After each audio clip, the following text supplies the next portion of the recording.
What's up, everybody? How you doing? Dave Fennoy here. It's another Wednesday evening, and that means, of course, another Ask Dave Fennoy Anything.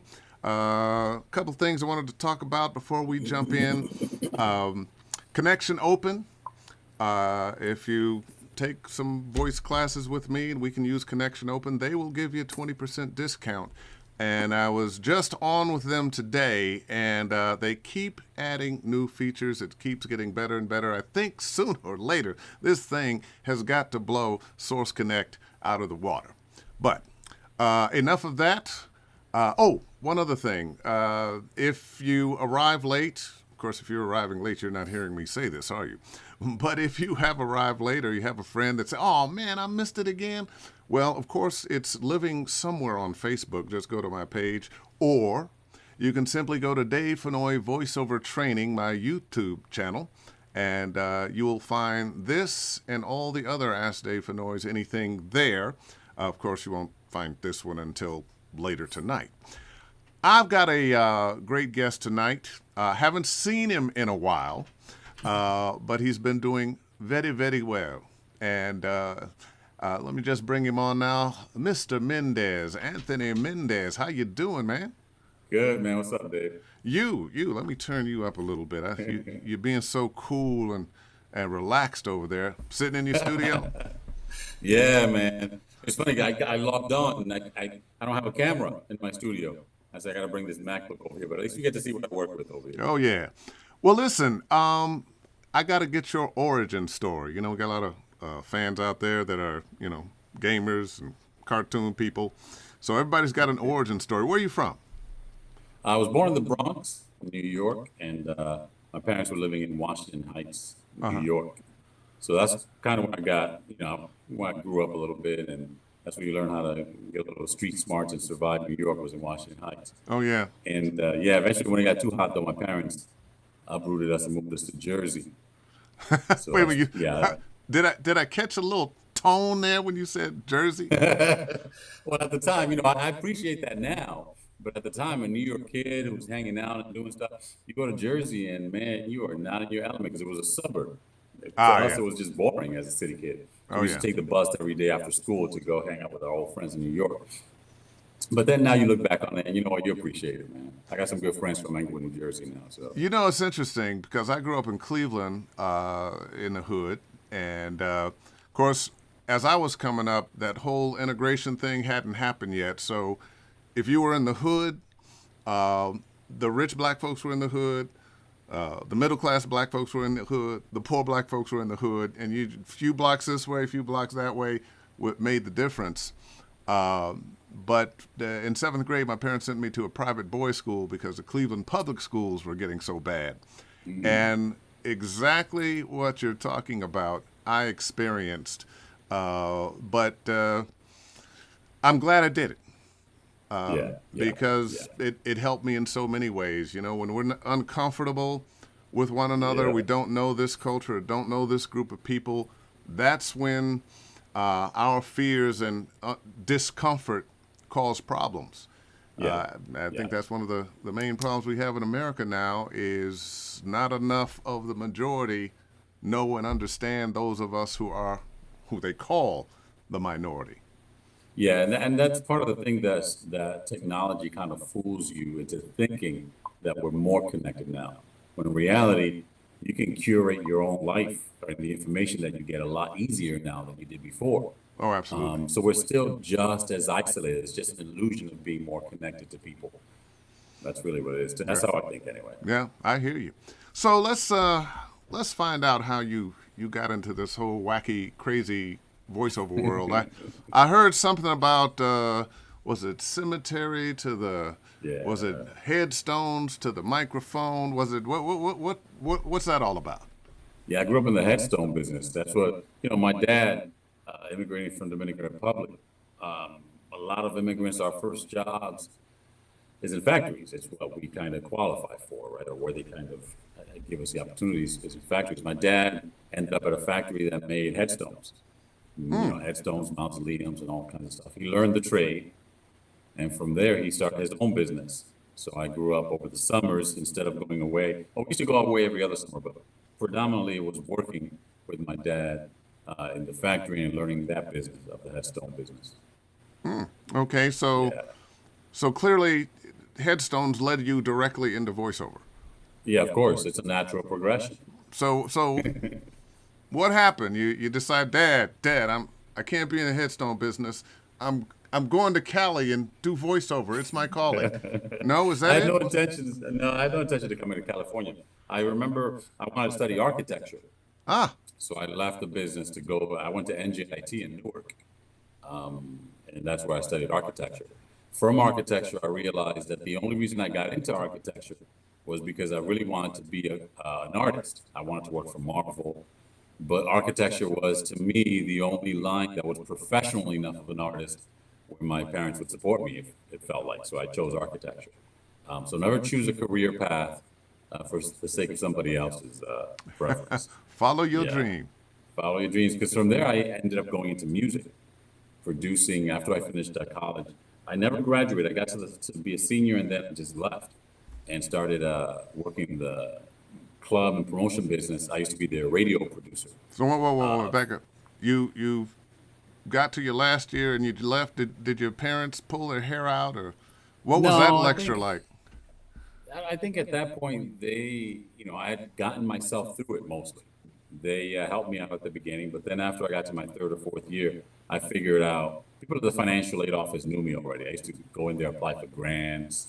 I think they were called Pell grants at the time. Oh yeah, I remember those. Stafford loans and things like that. So that's how I got myself through. But it just got to a point where I was just burned out. It wasn't what I wanted to do. It was too much. It wasn't enough of the creative aspect. Once we started getting to the civil engineering, the physical part of it. And I knew that after going 5 years for architecture, you had to study, I think, 3 years at the time. I don't know how it is now, under a licensed architect, just to be able to take your exam. And I didn't want to go through all that. So I fell in love with the music business, and my friend was a club and concert promoter.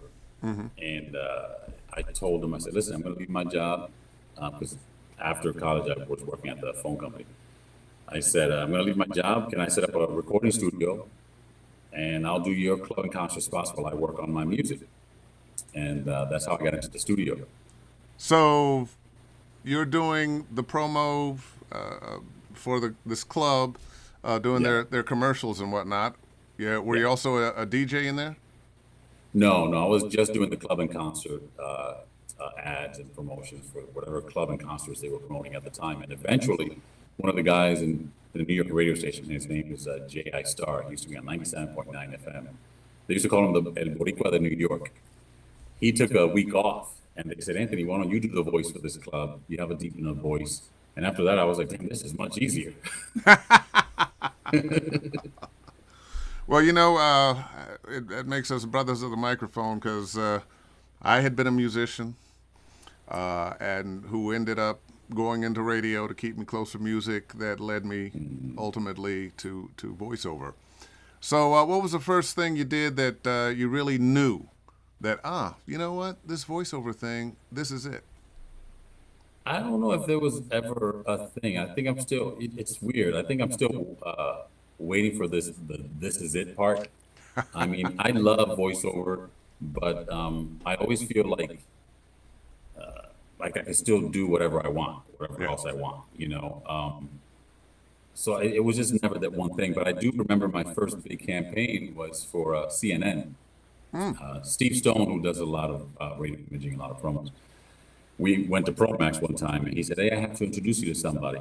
And her name was Dania and she was working at CNN, and she was ramping up to do the promos for their the first time they did Latino in America, which was a docu-series that they presented on CNN. I think that Latino was in America, 2009. Black in America. Yes, that's right. So At Latino in some America point, they was may her- do Asian Yep. in America. I don't know. Yep. No, that's true. And that's part of that whole connection thing. And I think that was the first one. And Daniel was like, hey, can you read stuff in Spanish too? And I said, yeah. So I got my first campaign, and that kind of helped me. That fed me for that fall. Yeah. So after that, I kind of fell in love with it. I said, I think this is something that I could definitely do. Plus, let's face it, promos take a few minutes. So Yeah. there's a pattern here of me finding easy things to do, right? You know, there's a terrible joke in there that I'm not going to. Uh, you know, it occurs to me that although I know how awarded you are, how your work has been recognized, a lot of people might not know that are listening. I'm sure some do that you've been nominated for Emmys for your work with Jane the Virgin. Yeah, the first 2 seasons I was nominated for in the category of outstanding narrator for Jane the Virgin for season 1, season 2, and then my third Emmy nomination came from a documentary series that I did for PBS called Wonders of Mexico. Oh, So okay. that was in the third year, yeah. So I got 3 Emmy nominations, and those are fun, man. Primarily because of the after parties and the food that you get to eat that you can't really normally afford. Oh boy, yeah. Well, I saw the picture of you in your tux. You look kind of good there. Thank you. Now, did your lady let you go by yourself, or? No, no, she was always, at the time we were in Jersey. I didn't move here till the middle of season 3. Uh huh. So for the first 2 Emmy nominations, we were living in Jersey, and it would be like our date, our getaway. So we would have my mother-in-law watch the kids. We would fly in and have the time And of our just had the lives, best man. time in the world. Yeah, it was so much fun. So now you've been living in L.A. how long now? 3 years now. 3 Yeah, years. 3 fast years. Yeah, time flies the older you get. Yeah, man. You know, you blink and wow, what happened to that Somebody year? told me that it's about like an hourglass, right? The rate that the sand passes through the thinnest part is always constant. But as you have less and less sand left, it feels like it's going faster. Damn, I'm running out of sand. We all are. We all are. We are absolutely. Yeah. So beyond Jane the Virgin, what are the kinds of things you do mostly in voiceover? Mostly it's movie trailers for the North American market, the North American Hispanic market. That really has always been my meat and potatoes, if you will. And then sports promos, mostly like boxing and MMA. For some reason, I have an edgy voice, so I'm not really an edgy guy. They hire me a lot for like boxing promos, MMA promos, and things like that. Yeah, yeah. I just did a bunch of for Showtime, for Well, example. you know, I'm Showtime gonna for address years. that. Not an edgy guy doing edgy stuff. I don't think most of us are all that edgy that are doing That's true. some of the Yeah. edgy work. I play a lot of really sketchy, edgy, dangerous characters. I'm really a nice guy, honest. Yeah, yeah, Believe me. yeah. That's acting, man. That's what it's all about. So I guess in this arena, it's what you can do and how well you can kind of bring life to whatever, or sometimes add something that they never thought about themselves. Yeah. You I like to gotta. get to the point where they're writing for you. That's what Yes. you really want to get to the point. Yes, Yeah. absolutely. Got a question coming up here. Laura Chats, do you do any dubbing? Do you work with the international market? I don't know. See, my language of affinity is always been English because I was born here in the U.S.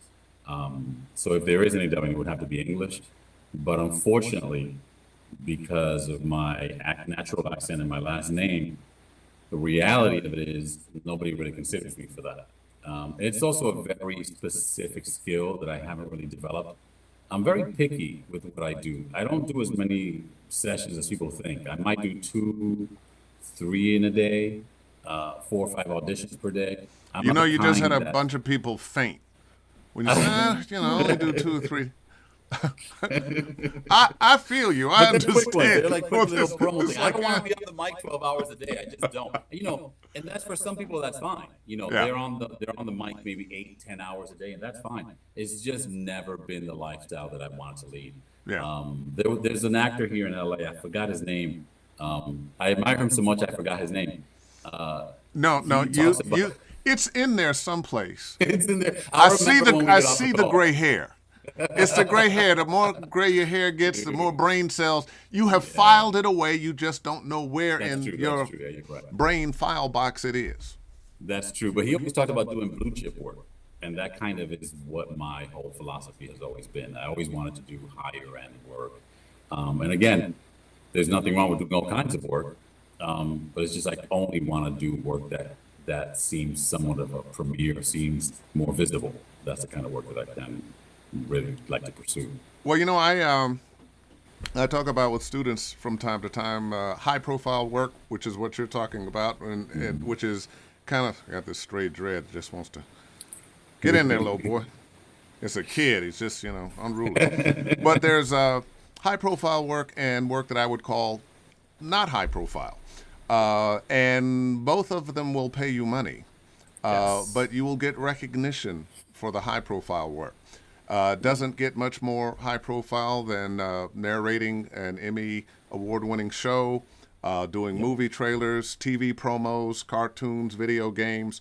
But for those who may be listening who aren't doing that, audiobooks, I know some Yes. people do very well with that. Yes. Corporate narration, I know some people who do very well with that, and various forms of narration. As a matter of fact, that's probably most of the work in our business. Yeah. Most of the work is the long tail Yeah. of the bunch, and then again, there's absolutely nothing wrong with that. But and the funny thing is, you have to be flexible too, because let's be real. The category that you end up specializing in, if you end up specializing in one, kind of finds you. And sometimes it's because you finally said, I'm open to it. Or sometimes it's because the way that where you think you fit in may not be exactly where you do. Yeah.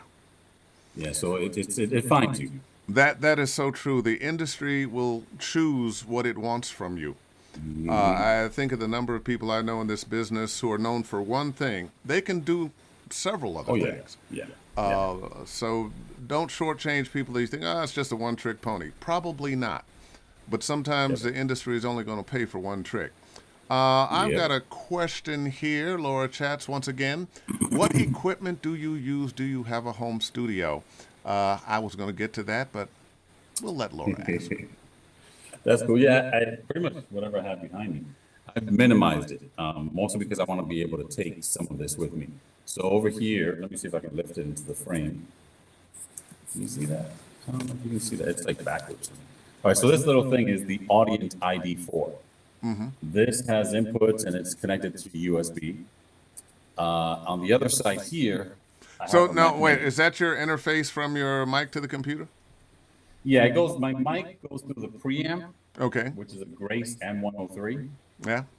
Nice One stick, preamp. one unit here. Yeah, it's a really clean and nice preamp. I changed from the Avalon because I didn't want to deal with tubes anymore, even as good as they sound to me. Yeah. I just want to be able to turn it on and go.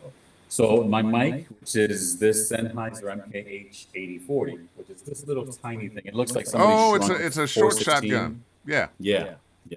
So this mic goes through the preamp here, which goes through the Audient, and then goes into my Mac Mini. You got to give me the name of that mic again. This is the Sennheiser MKH8040. 8040. Yeah, the reason I got this mic is because everybody loves the 416 because of its, side rejection. But it really is not that good at rear rejection. If you're in a hotel or something, the rear rejection is not that great. So I reached out to Sennheiser. I said, listen, I love my 416, but do you have anything that's similar with a similar frequency response, but better rear rejection? And they recommended the 8040 to me. And how long have you been using that?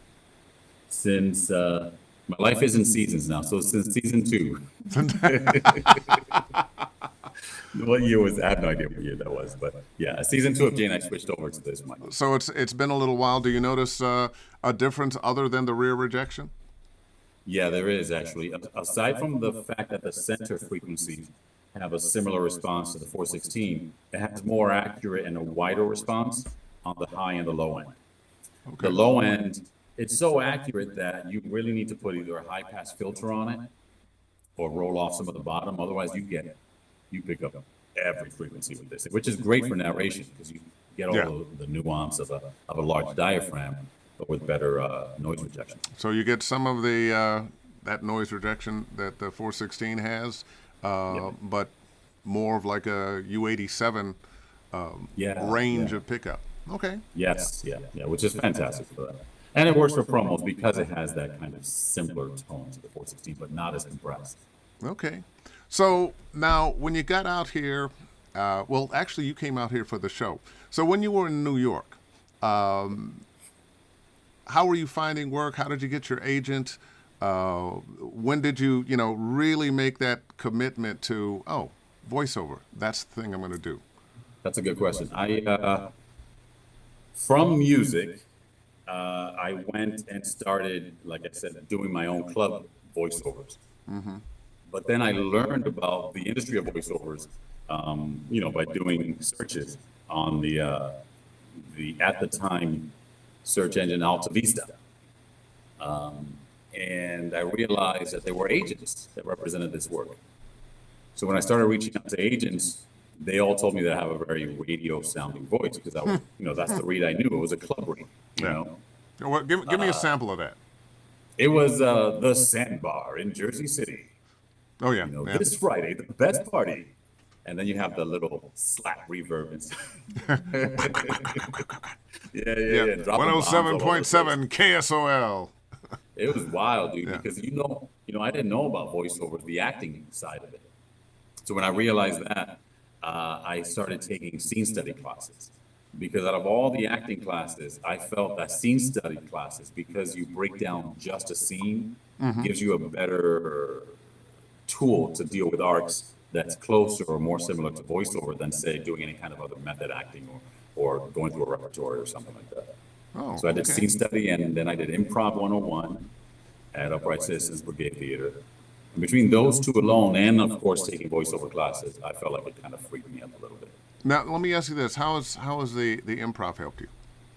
The improv has helped me because it kind of allows me not only to do improv in, let's say, some copy where you have that flexibility, but it also allows you to make choices quicker when you see copy, in my opinion.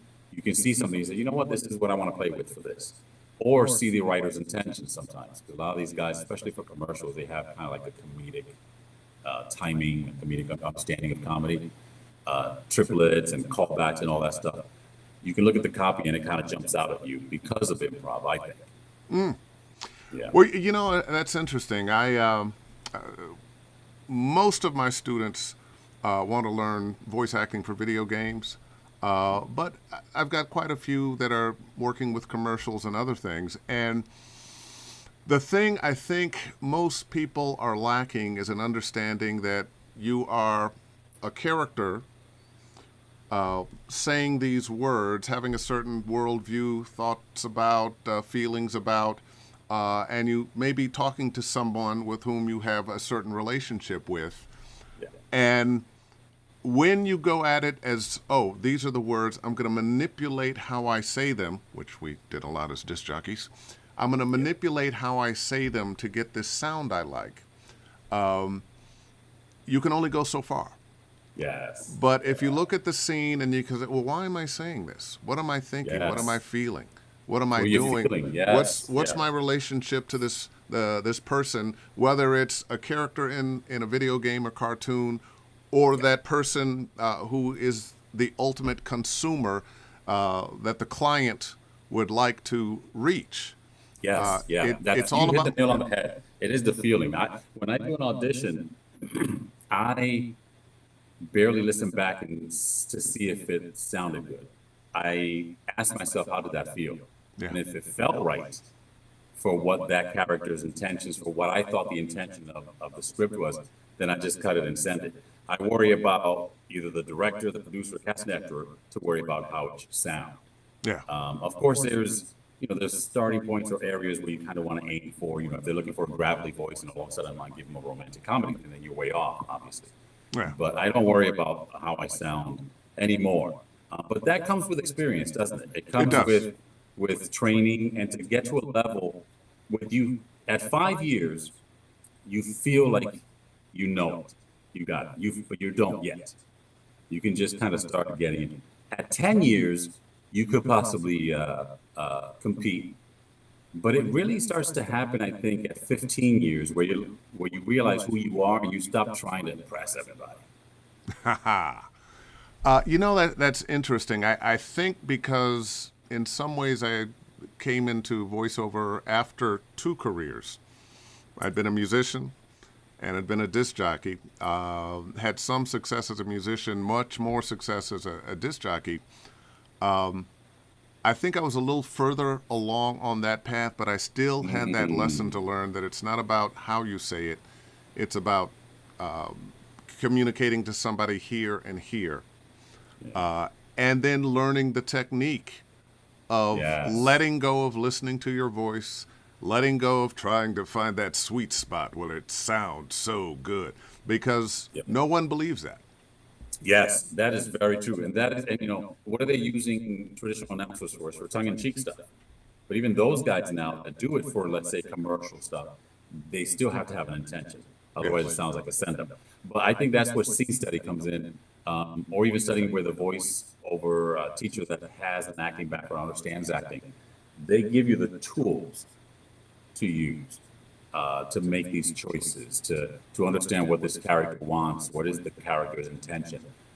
For even Jane, for example, it wasn't just a Latin lover narrator. I had to make a conscious choice about who is this guy? What is his relation to, of course, the main character, which was Jane? What is his relation to her, and what is his intention in even talking about it, saying anything at all? Otherwise, because if he didn't have an objective, then there would be no narrator at all. It'd be pointless. It's useless. You know what? I read, I saw an interview with you a while back, and you had mentioned that when it first came across your desk, that you were like, oh, okay, another stereotypical Latin lover. Yeah. What made you go ahead with it? How did you rise above that? Or did you? Did you just give them what they wanted, or you I brought? didn't, because at that point, I think I had already kind of established a career, and as still to this day, I'm still kind of picky about what I do. And I said, you know what? I'm not going to do a Latin lover narrator, telenovela guy, because to me, it sounded, the idea of it sounded like a send-up, like, very stereotypical thing. And again, because you build resentment in this business, that resentment that you have to push aside because it gets in the way. And that doesn't mean that obstacles don't exist, particularly for people that don't fit a standard American category. By the Those way, exist. I hear you. I feel you. I'm claiming that standard American includes us. Yes, Not it does. everybody. Not everybody might think Absolutely. so, but Absolutely. Yeah, it's one of the things where I'm like, what do you mean no accent? Everybody in the US has an accent. yes, they do. What they're saying is that they don't want it to sound, to identify ethnically. And that's an issue to me because, the number one consumer of hip hop after it's crossed over has always been white Americans. So I always say white Americans can buy hip hop, they can listen to me or anybody else who doesn't sound like them, Yeah. send a message as long as that person can connect with them and Well, tell a there's story. certain truth to they love our rhythm, but don't like our Yeah. blues. Yeah. That's, yep. So that's the thing where when you do things like Jane and you get auditions, you might, that's why I say you have to understand that those obstacles exist, but don't allow them to build a resentment inside of you because Yeah. it will get in your way. Because I didn't want to do it because of the specs. But once I read the story, it was brilliant. And they didn't play on what I say, they didn't Speedy Gonzalez the character. So what was funny was not the accent, it was the story itself. Yeah. So they weren't. They didn't say Speedy Gonzalez in there, did they? No, Okay. thank God, no. But I think it did, it might have said Antonio Banderas in there. Ah, okay. Well, Yeah. Latin lover. I got Yeah. a question here from Michael Woodley. Before you send in an audition, what are the things that are most important to you to feel like you gave the take what you wanted to give? I think that connects to the other thing we were talking about where it has to feel right to me. It's not as much as about how I sound. It has to feel right to me. It has to feel like, and of course it depends on the copy. For commercial, it's crucial that you understand what are they trying to drive? What is the point? What is this narrator, voiceover telling you and why is he telling you? Because you might miss a word that you might throw away, and that was what you're hinging on. And I think also that's where improv and callback comes into play, where you see if there's any connection between the beginning and the end.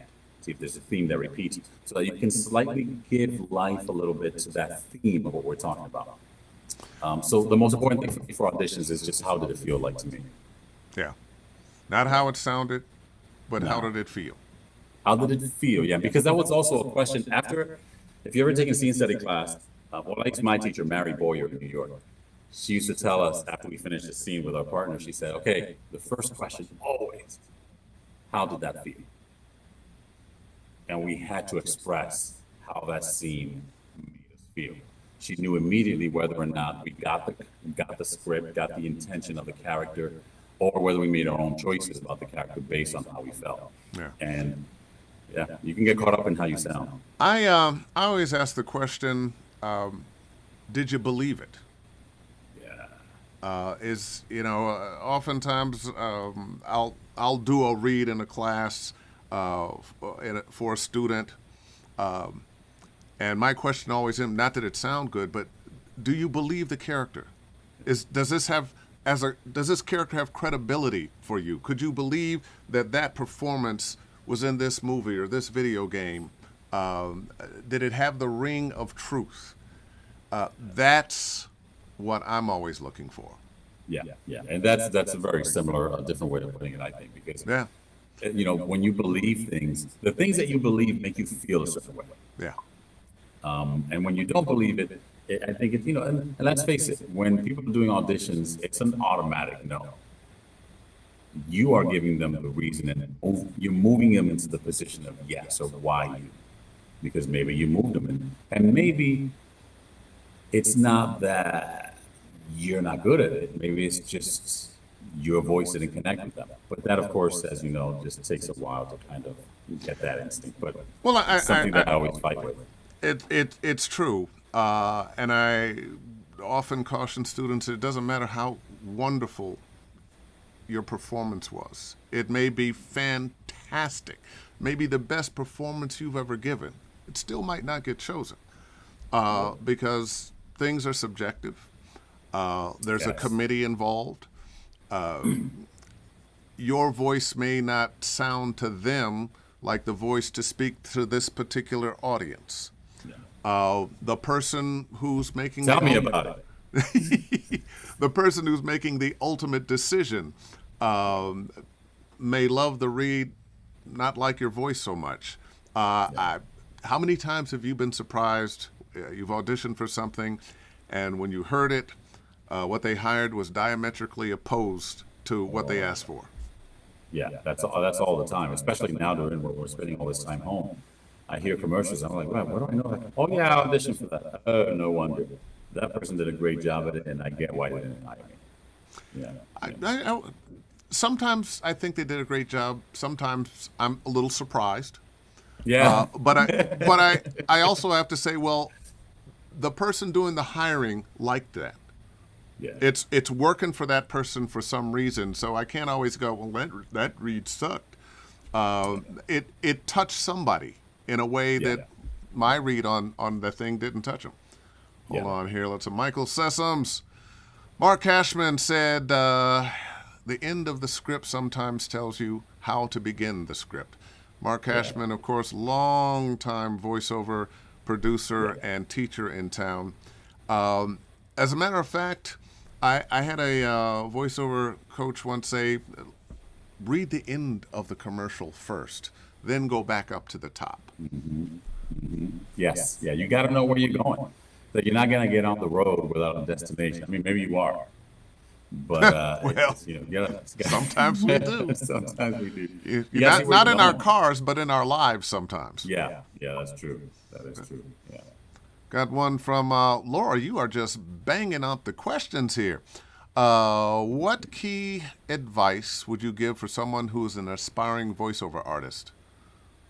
You know what I say? Don't give up on it. It's just, it doesn't mean, quit your job and do everything else, but just don't give up on it, because why not? Why not keep going? The difference between me and somebody else may just be timing. We all, or I had this big spotlight on me for 5 years because of Jane. That doesn't make me any different. It's just I was lucky and I did that and somebody liked what I heard.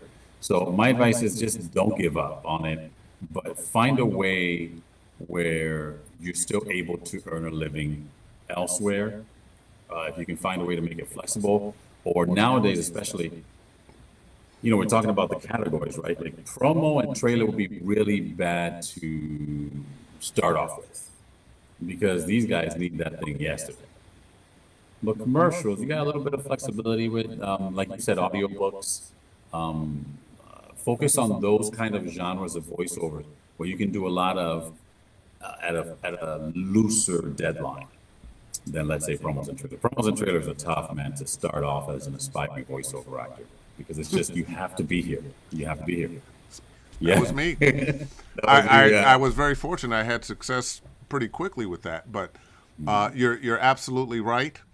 I think it's the most lucrative area of voiceover. Yeah. And in keeping with my easy theme, it's a good time money ratio. Let's face it. Oh, very good time money ratio. I used to have a New Year's resolution. I want to make more money this year and spend less time doing it. And those people who have those gigs, it's few things are better in life than maybe you work an hour a day, maybe a couple hours a day, and a lot of that is waiting for the producers and whatnot to figure out what they want to do. And you can get into such a rhythm of it that you work very fast. 1-2 takes, you're out the door. Oh, how many tags? Great. And you're looking at those multi-$1,000 days. And I tell you, when the pandemic first started, when we became aware of the pandemic, sorry, it started way before we became aware. That's for another day. We were doing, I think, Trolls at the time. It was a big campaign that I was doing for the North American Latino market. And that movie trailer I knew it was going to be really good for me. But then everything kind of shut down. And then you got paid again because now I had to change all the tags that said in theaters at this date to say on demand. So, you get paid again. So the movie trailer is one of those blue chip things that I've always kind of don't ever take for granted. Also, don't be in such a rush to succeed. Let's be real, because, man, when I was in the middle of Jane, I was paying this person for that. I was paying a stylist for this. I was paying my publicist for that. And you're paying this money to all these people. And, it gets to a point where you start to question when you're really in the throes of it. Am I better off now than I was before? What's the old saying? More money, more problems. No money, more problems. Yes. So don't be in such a rush to get to a certain level. I like the idea of being able to gradually get there and not all of a sudden get it. Because, or let's say, you hear those stories of people being discovered on the side of the highway or something. They had a nice voice and all of a sudden they're doing voiceovers. And then all of a sudden they're not around. Yeah. Maybe they couldn't handle that quick growth to success, or that quick all of a sudden onset of success. You want to be able to, through experience, through seeing thousands of pieces of copy, just like you want to be able to, at anything that you want to get at, you want to do thousands of reps. You want to get to the point where you've seen thousands of copies before you really succeed, believe it or not, because once you're there, you can have more longevity once your tools are in order, once your skills are in order, and once you've gotten the craft down for yourself. There's a lot of wisdom in what you just said. A lot of businesses that become very successful, little startup of this, that, or the other, they've got a product that they've got to produce, and suddenly they become popular. And the fact that they became so popular so quick puts them out of business because they can't keep up with the new demand, and the clients go away because that first batch, maybe they're still buying, but all those new people that the product didn't get to them on time, or the product was somewhat not up to par because they were working so hard, so fast to get it done. And I actually think that very much carries over into voiceover, especially in something as exacting as promos. Yeah. So tell me about the clock in your head. Let me tell you about the clock in my head. It is, I think, at this point, it's pretty fine-tuned. Like, I can be in here and I say, okay, I've spent this amount of time doing this. I got this copy down. You know how it is. And Oh, yeah. particularly, I think our internal clocks have gotten better now because of the DAWs, because of the editing, because we now see how many frames, something takes. Yeah. So that's basically, yeah. But you have to turn it off at some point. Oh That yeah, happens I don't know when it was doing, and it say things like, "Oh, shave 0.3 of a second off that." Yes, yeah. And I remember and doing you, spots and I told them, oh, that's going to be 6 seconds and 25 frames. They were like, wow, that was 24 frames. Yeah. oh, you are off by a frame. You're off by frame. You're fired. And I'll say somebody repeating, and gradually getting there takes 15 years. Oh, Yeah, I mean, yeah, that's.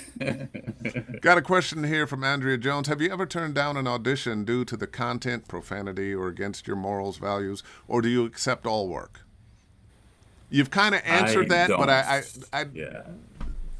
But the blue chip work is what I like to do, only because that's what I built. But also to go back to that, yeah, I do realize that I was very lucky in getting. And the reason I say it was gradually 15 years is because you always have in your head when you want it to happen, and it never happens on your schedule. I thought it was going to take me 5, so yeah. So I kind of have to put things in perspective. But when it comes to choosing auditions, yeah, I turned down a ton of stuff, and of course my agents are in love with that idea. Some of them support it, of course, and they're like, yeah, you know what, we understand. Like for example, if it has something that has a Spanish character, and I don't see what is the point of what is this, why is this guy speaking with a Spanish accent, particularly if it's an English spot, and they want the character to have a Latino or Spanish accent. If I don't see what the point of that is, and I mean like not like a Latino regular accent, like a American Latino accent. I'm talking about something like a Latin lover. I won't do it because I can tell right away that person thinks that what's funny is the fact that guy talks like that. yeah. And I won't do it. I'd rather, if you want to do it, that's fine, but it's just, I won't do it. Yeah. Well, and it's interesting now because we're having that discussion centering around actors of not color playing characters of color and characters with accents. Apu from what's the show, and very fine actor. Yeah. Had the part for a long time and finally gave it up because he heard from the Indian community enough. Same thing has happened with like the Cleveland show.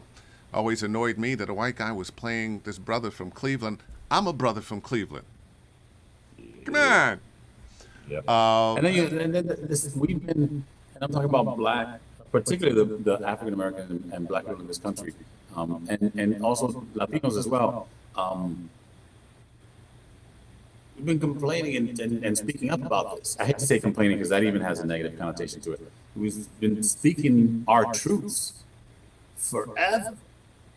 So if there's one positive thing to come out of this pandemic is that we had more eyes and more ears, and there seems to be somewhat of a shift of compassion, but I'm jaded at this point because the reality is there's a lot of hypocrisy out there in terms of why is everybody on board now? Is there really an understanding, or do they believe that once we get, let's say, for example, they might believe that once Trump is out of office, that, hey, racism is over. Just like when, Obama's president, racism is over. Exactly. Yeah. So it's just, I'm jaded. I have to wait and see if this really makes a huge difference. Well, I don't think racism is ever going to be over, but I do think it can be minimized. I do think people can be shamed into keeping their mouths shut. I do think people can learn, well, I don't like that group of people, but I'm going to keep my mouth shut and do. Right now, it's not the worst we've ever had it as minorities. And I'm not just speaking about black folks, Latin folks, but Asian folks, gay folks, transgender folks. Anybody who doesn't fit that so-called, as we were saying, that, regular American. Yeah. But I think we've gotten to the point where most Americans now are saying, well, I want to live my life. Why shouldn't they want to live theirs? It's not everybody. And Yeah. Lord knows somebody who lives in the White House has been stirring the pot to let people who are racist stand up with pride and show off their racism.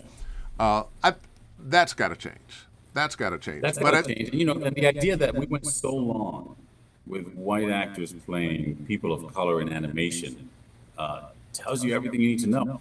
And the funny thing is that what we're trying to say is not that we're saying that it's intentional. Part of it is, or could be, but some of it is just a prime example of what privilege really is. Yeah. Because they didn't have to cast a person of color for a character of color. They didn't. They also didn't see what the problem was of doing that. But we can't allow ignorance or what their intent is to continue. Right. Without saying something about it. So many of the racist things that happen are done by people who don't think of themselves as racist, may not have any animosity towards you as a person.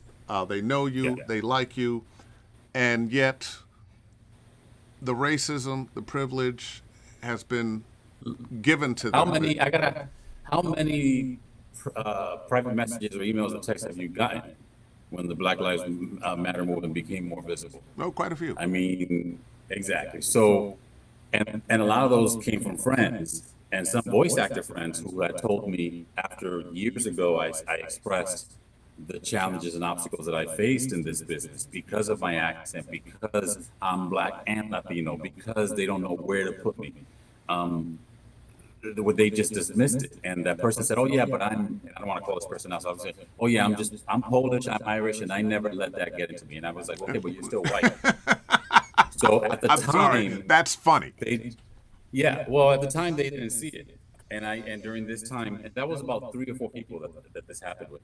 They sent me messages, they apologized and stuff like that. But now what I want to see is, I'll give you a prime example. We were at a voiceover panel. Joan Baker, who works really hard at uplifting and giving visibility to us in our small corner of the entertainment world, had me on a panel for Latino and Hispanic voiceovers. And there were several of us there. There was a guy that gets up from the audience, and a white guy, and he asks the question, is there room for a guy like me in your area of voiceovers? And it kind of took me aback a little bit because I thought, no, there kind of isn't. But he was saying it because his wife was Hispanic or Latina, and he understands the culture. He can speak Spanish, and he wanted to see if they were. And I was like, look, man, I didn't tell him this on stage, but to this day, I think about this.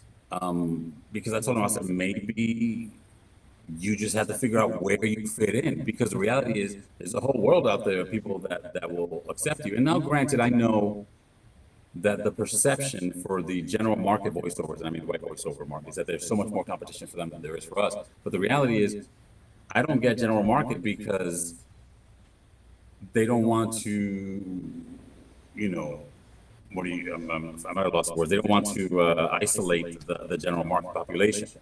But yet the general market population can do the urban movies because they also want to. So I'm like, where do you fit in? So my answer to that question is no, sorry. Yeah. There is no room here. Not until I'm on a panel that doesn't have to be specifically about Latino voiceovers can we say, okay, now we've gotten somewhere. Because until we don't need to have a panel of Black voiceovers, a panel of Latino voiceovers, until we don't need that, and right now we still need that. Black creatives. To this day, we're celebrating firsts in the entertainment business. Yes. It's been around for hundreds of years. Come on now. Yes. Well, and fortunately, our perspectives are getting out there more and more. One of the things I found most gratifying about this pandemic and the marches that happened after George Floyd was who the crowds were. It was everybody. And that gives me hope. And the kinds of things that have been changing, but I so feel you. Years and years and years ago, I was doing some promos at ABC. It was Muhammad Ali's 50th birthday, and they had me doing the promos for that. And they'd been on for a week or so, and one of the suits asked the producer, "Oh, who's the voice on that?" And oh, that's Dave Fennoy. You know, we've been using him briefly here. We've just started using him for a while, and don't they sound great? Yeah, they sound good. Tell me about him. It's, oh, well, he's a young black guy that. Oh, he's black? Oh no, we got to take him off of those. We don't want to sell this as a black thing. And the producer called me because he felt terrible. He said, "Dave, you know, we're gonna take you off. We're gonna be using Bill Ratner. You know, you were great on it. It's just, you know, one of the suits said we don't want people to think that this is being marketed to a black audience." And I said, "Well, you know, why don't you give me something that's general market?" And it was like, well, because that would be general market, and you're a black voice, and I said, so basically, what you're saying is I can't work.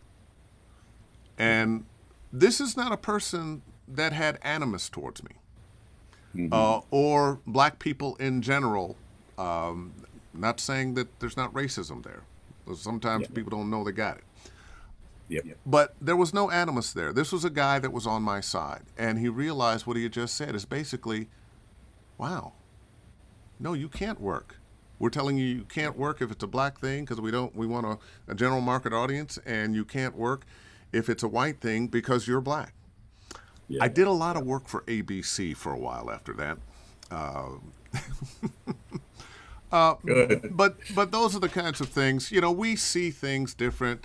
You're flipping through the dial and you see friends and you go, I've never seen a New York that looks like this, you know, that kind of thing. I can't help but have hope. You have to survive. There's an anger and a hurt in me, as I think there are in most black people. But I can't live in that anger or hurt, or I destroy myself. Yes, that's what I was telling you when we were off camera at the beginning. I said, I might have mentioned it during the show, this town or this business or this world can fill you with resentment. And you need to say, okay, recognize it and tell it to take a seat because you got to get to work. But doing that does not mean that you're denying the fact that these systems, that these obstacles exist. But for me to be able to perform here, I can't bring my resentment, my anger into this, unless, of course, the copy requires it. And at that point, it's just a matter of intention. So that's the thing that I was talking about, really. We have to find a way to kind of not let it affect us physically, because it affects you physically, health-wise. Or how we treat other people. I'm a great believer you're going to get back what you put out. I'm going to show up and give you the benefit of the doubt. I like people. Which is, you know, the old workplace thing, you know, when you're white, you get the benefit of the doubt till you mess up. If you're black, you're in doubt until you prove yourself. Anyway, got another question here. Juki Jones. He's got the ribbon. Oh, yeah. Keep hope alive. There's intent and then there's impact. And white voice actors voicing characters of color is indeed racist, and it is definitely intentional. The producers cast their friends because they know how much these jobs pay. They want to hook up their friends. That's true too, though. There is a level of hooking up the people that you're with, and if you're a white actor, if you're a white producer, 9 times out of 10, you can just look through a lot of these people's Facebook pages, and they don't have any I'm talking about black friends, not black industry friends. I'm talking about pictures when you see them at the holiday parties. So they're this isolated thing, and like you said, it's I'm going to give it to this guy. I'm going to give it to that guy. And there's a certain I think there's a certain truth to we want to work with people we know and like. And sometimes we have to broaden our horizon to include people we don't know but can learn to like. Yeah. And I think that's one of the things that's going on now, is people are being called out for not looking, let me just look over there. Look a little further. Yeah. I know in the video game business, there have been so many, especially black female roles taken by white voice actors. And the excuses are, well, we couldn't find any talent. We couldn't find anybody. It's absurd. They didn't look hard. They went with somebody they knew that they were comfortable with. And we are all going to have to learn to get more comfortable with each other. We are going to have to learn to get more comfortable with each other, and also put put aside about how that's going to make us look. And when by us, I mean that. Where if you couldn't, quote unquote, find somebody, you really have to ask yourself, why is that? The talent is there. Maybe it's because you need to look through again your Facebook photos and see who are you normally 90% surrounding yourself with. You know, that's interesting, because I do the yourself? same thing from time to time. Somebody will want to friend me, and I'll look and see, well, who's in your pictures? And Yeah. I don't think our white friends, have that thing that we do. Yeah. As soon as we walk into a room full of people, we're the black people, we're my Hispanic brothers, Yeah. we're the Asian And I folks, saw we're- that at even the Entertainment Weekly parties, and I mean, I'm saying Entertainment Weekly because it's the first party that I went to in the industry in TV, where all the black folks were coming up to me and my wife Maribel, and they always said, "Oh, we were just looking for the black people in the room," and that's what everybody was doing. So you're in a point where, I look at Netflix, and I start scrolling through thumbnails, or the next streaming service, and I start saying, okay, let's see this one, like Apple TV, just as an example. I start scrolling through thumbnails, and I was like, okay. Finally, okay, I'm gonna watch that one. Stuff like that, because you get tired, man, and you got to start voting with your eyeballs, your ratings is what I'm saying. I'm gonna give streaming numbers to the Black and Latino shows first, because it happens even with Emmy nominations. And some of it is, of course, intentional, but some of it is also, like you said, it's a subconscious bias. And nobody notices when they say, all these new shows, look at all these new shows. And I'm scrolling through that, and I'm looking at Marvel, I was like, and she was like, yeah. So anyway, that's the kind of things that I've been working through, and I'm trying not to let it. And that's why I'm trying to create my own things. Yeah. Because Well, I'm gonna tell you, it brings us to where we are. There's TV just up here, and the debate is going on. I'm gonna watch it a little bit later on, but we have to vote. We have to vote our conscience. I know how I feel about people I may know who support Trump. It's one thing, okay, I'm a Democrat, you're a Republican, okay, fine. But this is beyond that. This is decent, not decent. This is condoning of racism, not condoning of racism, or thinking you're not, at least, and maybe you have to be pulled along to really see, but at least you're willing. It's like, friends-wise, I know people that are Republican and that are now saying, okay, I'm going to go for this. And I'm all over the place. I'm really more of a liberal, so I was a Bernie supporter really for a long time. And I think the unfortunate part of it is this is what we have now, but what really has to change is our system. Is our two-party system has to change. I like the idea of ranked choice voting. I know we're getting away from the voiceover, but it's just everything affects everything. And if you think that you want to jump on Facebook and have a conversation and say, "Oh man, I wish you wouldn't get political," because you think it doesn't affect this, no, it does. we just gave you like at least 10 or 20 reasons why. Yeah, it absolutely. Could. So I post a lot of stuff on my Facebook page that's political, and I'm pretty much left-wing, progressive. And I've posted some not flattering things about Trump, and I've had some people starting out the business. Well, gee, I don't feel like I can do that. Well, then don't do that. But definitely do vote. find a way. Yeah. Find a way to get your message out there of what you believe in. Yeah. Because if we are silent, we are complicit. Yeah. We at least post something somewhere, say something to somebody. Let me wrap this up with see, we go on all night now. Let me wrap this we up with a could, couple totally. more questions.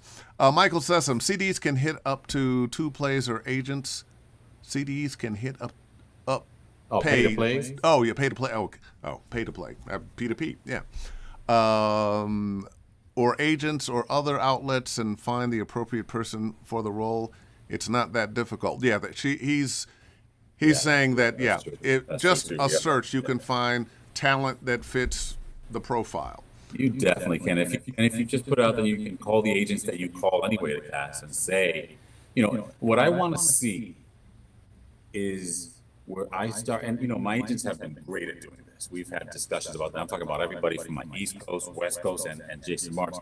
They've been great at sending me stuff because I'm at the point where I get stuff that doesn't specifically ask for an urban or Latino voice. Yeah. And that's where I want to see everybody get to. Not just get the auditions, but book the jobs for it too. Yeah. And that is, I think, it takes work. Yeah. Droopy Jones was posting here, and I know her work online on social media. Anti-racism takes work, and a lot of people are just not willing to put in the work because it makes them feel a certain kind of way, or because it's effort. It's effort. Yeah. It's effort. Whew. Well, we have Anyway, we need to have a part 2, man.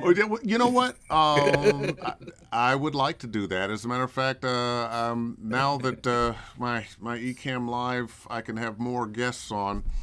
I think it'd be a great idea to have a panel with 5 of us, me and 4 other people, and discuss this kind of thing and other areas that people in the voiceover industry might want to discuss. We might want to discuss our contracts. How come there are no residuals for video games? Any number. I know that's not your world, but any number. I've only done a couple of those, but you don't get any residuals for trailer work, but at least they kind of bump up the rates.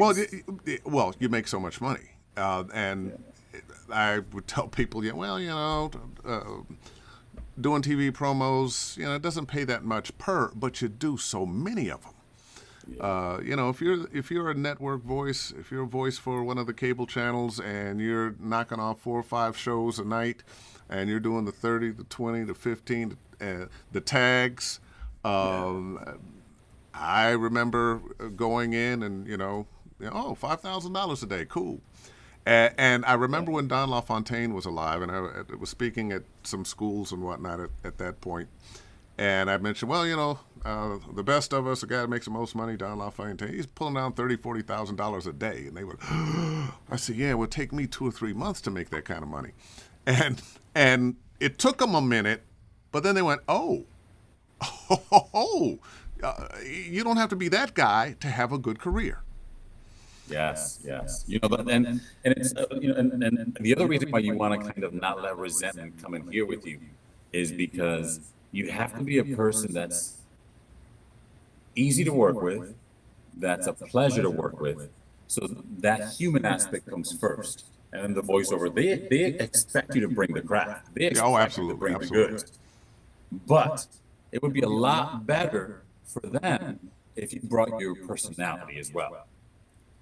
We don't wear ties in this business unless we're playing a role. So be your true self, no matter what that is, 100%. Yeah. Because I want to be able to jump on there and say, hey, what's up?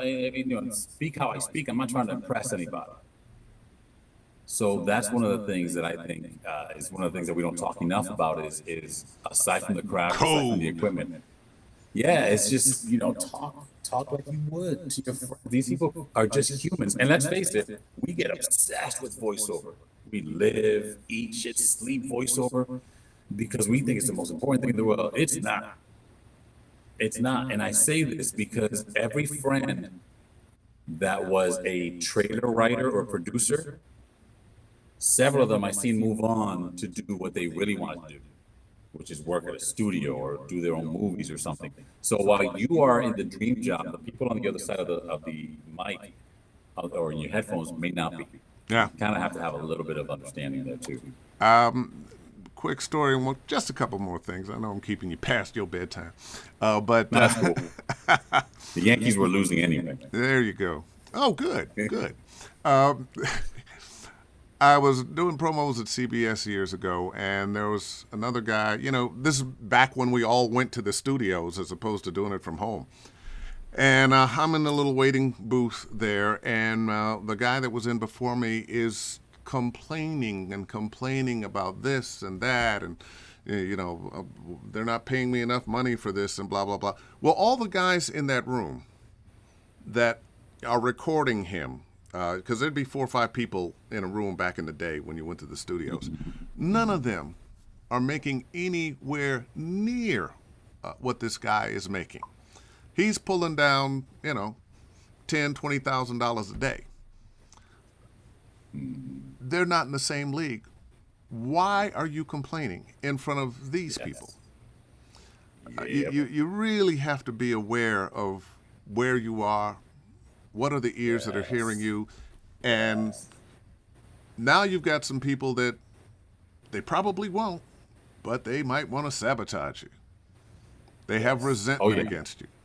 And when you show up and you do the job and you give everybody the respect, and you have people much more likely to help you out with what you need. That old golden rule. Or if you connect with somebody on a personal level, find out what they like, and if it's something you have in common, then build a relationship on that. And that's why I hate the word network. Yeah. Because it sounds so formal. It's just making friends. Make as many friends as you can. In this I've never been able to network to get stuff from people. Me neither. Yep. We either click or we don't. And Yep. But listen, a couple things here. All right. Oh, by the way, somebody give a shout out to Bubba Wallace. Support Bubba Wallace, NASCAR driver. Oh, okay. Yeah. Oh, yeah. Somebody made a comment. They loved your hat. Here's a complaint. Anthony Mendez is a class act and one of the smartest VOs in the biz. The clear inference that I consider myself smart enough to say so be it. Jack Daniel. Thank you, Jack. I want to get Jack on here. Jack is a prime example. Yeah, you should, because Jack is a prime example of somebody who makes friends. Yeah. In this business, and he knows that there could be an upside, there could not be, but hey, he got more friends. So Jack is one of those guys, man. Yeah. Well, listen, make friends, man. Listen, I'm so glad that I caught up with you and I could get you on here. Yeah, me too. Man. I'm wishing you continued success. You're just a likable cat. There's something about you, and I don't want to do everything. I just want to do these things. I feel you. That almost changed during the pandemic, but I'm still sticking to it. Well, I get so many auditions now, and I'm kind of in that because I was used to, send it. But now it's like, this one I'm not interested. Oh, they're not paying me enough money on that. Oh. No, I'm not 25 anymore. This is for somebody younger. So we all have to draw our line, and I like the way you show up. So thank you, man. Appreciate I'm gonna bid you adieu, and let's do this again sometime in 21. Yes, definitely. Maybe we can get together after the apocalypse. There you go. Well, I don't know. Will we ever be able to get together again?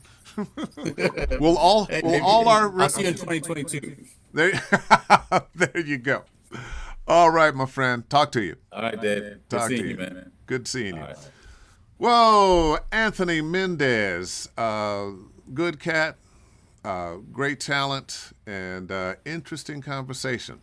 So if you want to relive that, it'll be up a little bit later on, Dave Fennoy Voiceover Training. That's my YouTube channel, or you can find it on Facebook. And next week, we'll be speaking with Raul Aldana, who specializes in dubbing, not being the voice, but hiring the voices and recording the voices. So you don't want to miss that one. And until then, Take care of yourselves. Put that mask on when you're out. And I'll see you next Wednesday. All the best.